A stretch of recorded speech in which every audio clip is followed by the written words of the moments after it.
Hello বন্ধুরা, অনু village cooking চ্যানেলে আপনাদের অনেক অনেক স্বাগত জানাই। আজকে একটি রেসিপি নিয়ে চলে এসেছি। পালং শাক আলু দিয়ে ঘন্ট রান্না করবো। কেমনভাবে করবো আপনারা তার প্রথম থেকে শেষ পর্যন্ত ভিডিওটি দেখতেই থাকুন। রেসিপিটি ভালো লাগলে লাইক, কমেন্ট এবং শেয়ার করে সাবস্ক্রাইব করবেন। যে সকল বন্ধুরা আমার ইউটিউব চ্যানেলকে এখনও পর্যন্ত সাবস্ক্রাইব করেননি, প্রত্যেক দিনে রেসিপি পাওয়ার জন্য আমার চ্যানেলটিকে সাবস্ক্রাইব করে দেবেন এবং ফেসবুক থেকে দেখবেন ফেসবুক পেজটিকে ফলো করে দেবেন। বন্ধুরা দেখতেই পাচ্ছেন আমি পালং শাকগুলোকে কেটেই নিয়েছি। দেখতে পাচ্ছেন কেমনভাবে কেটেছি। পালং শাকগুলোকে কেটে আমি ধুয়ে নিয়ে চলে এসেছি।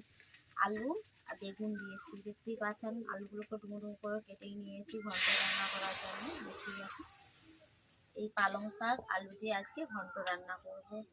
দেখতে থাকুন রেসিপিটি। আমি কেমনভাবে রান্না করছি আপনারা তা দেখতেই থাকুন। তার জন্য প্রথমে আমি উনুন জ্বালিয়ে নিচ্ছি।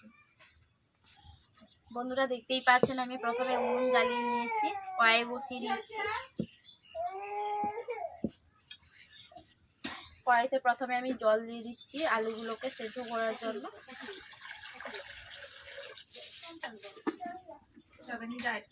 বন্ধুরা দেখতেই পাচ্ছেন জল গরম হয়ে গেছে, ভাব উঠে হচ্ছে। এতে আমি আলু দিয়ে দিচ্ছি।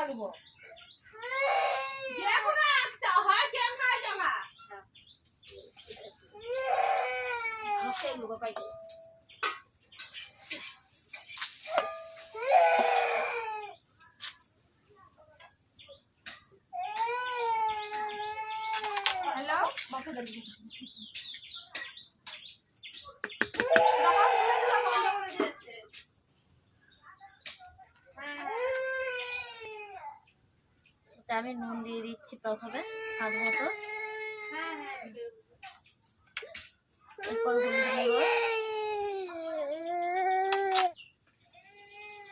আলুগুলোকে আমি 10 মিনিট সেদ্ধ করে নিচ্ছি।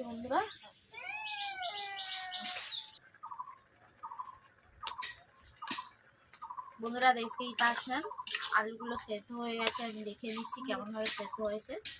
দেখতেই পাচ্ছেন পুরোভাবে সেদ্ধ হয়ে গেছে। এরপর আমি পালং শাকগুলোকে দিয়ে দিচ্ছি।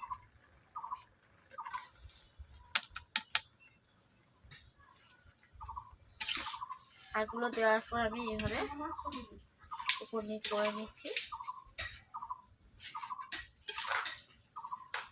এভাবে নিয়ে নিচ্ছি আলুর সঙ্গে।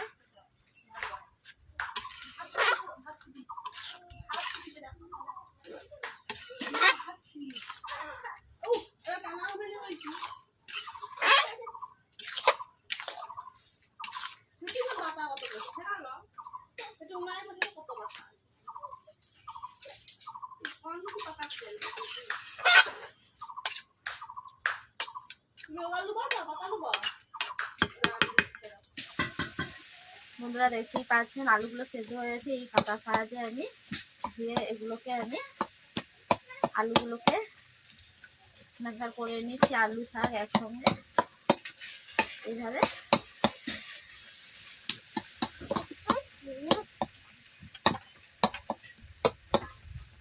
চিনি দিকে লো ভাই উঠুনি কাজে বেঁধে গেল চিনি লিয়া, আবার তুমি আসছো কেন?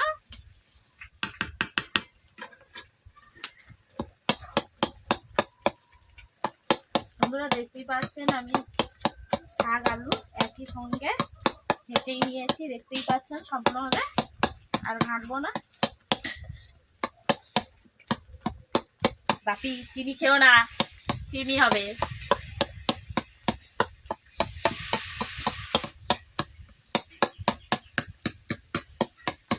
বন্ধুরা দেখতেই পাচ্ছেন একভাবে আমি ঘেঁটেই নিয়েছি। দেখাচ্ছি আপনাদেরকে খুন্তি দিয়ে। দেখতেই পাচ্ছেন আলুগুলো গোটা নেই, একই সঙ্গে মিলে গেছে। আমি ম্যাশার দিয়ে ম্যাশ করে দিয়েছি। এরপর আমি কড়াই থেকে বেলার মধ্যে ঢেলে নিচ্ছি।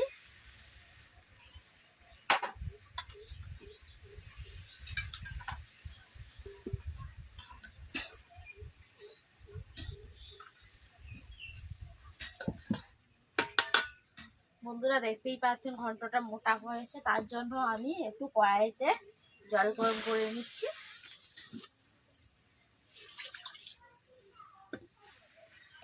বন্ধুরা দেখতেই পাচ্ছেন আমি কড়াইতে জল ঢেলে কড়াইতে জল গরম করে নিয়েছি। এরপর আমি ঘন্টার মধ্যে মিশিয়ে দিচ্ছি।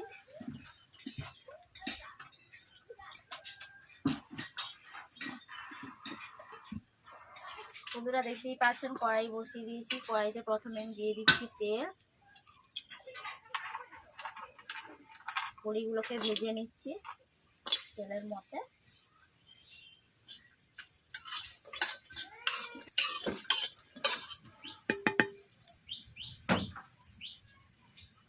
বড়িগুলোকে ভেজে নিয়েছি।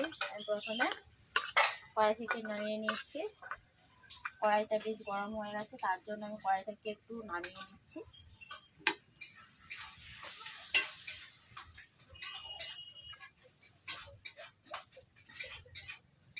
এরপর দিয়ে দিচ্ছি দুটো লঙ্কা দিয়ে দিচ্ছি। লঙ্কাগুলোকে এইভাবে মাঝখানে কেটেই নিচ্ছি। দেখতেই পাচ্ছেন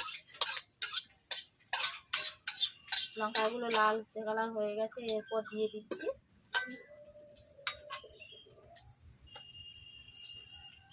অল্প করে তেল দিয়ে দিচ্ছি।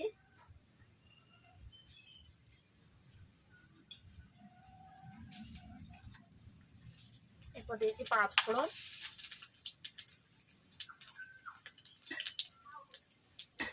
তোমরা দেখতেই পাচ্ছেন পাঁচফোড়নগুলো লালচে কালার হয়ে গেছে। এরপর দিয়ে দিচ্ছি আদা বাটা।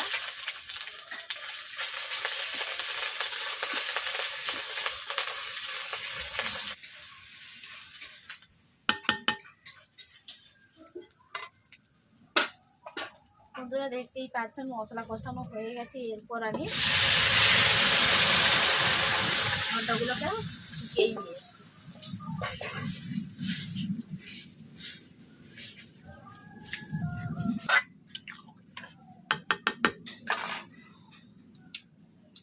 এরপর হাতের সাহায্যে বড়িগুলোকে গুঁড়ো করে দিচ্ছি। এইভাবে আমি দিয়ে দিচ্ছি।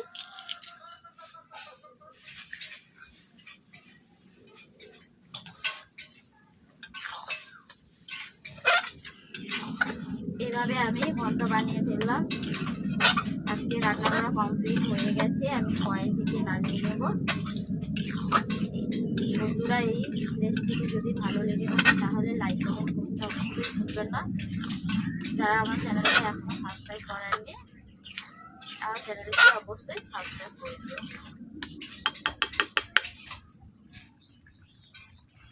যারা পালং শাক খায় না, এইভাবে আপনারা বাড়িতে আলু বেগুন দিয়ে ঘন্ট রান্না করে খাবেন, অবশ্যই খেতে ভালো লাগবে। আমি যেমনভাবে ঘন্ট বানালাম আপনারাও এইভাবে আপনারা পালং শাক আলু দিয়ে ঘন্ট বানিয়ে ফেলবেন।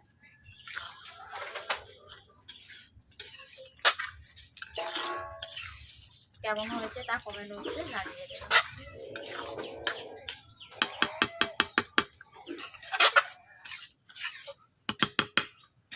বন্ধুরা দেখতেই পাচ্ছেন আমার ঘন্ট রান্না করা কমপ্লিট হয়ে গেছে। আমি কড়াই থেকে নামিয়ে নিচ্ছি।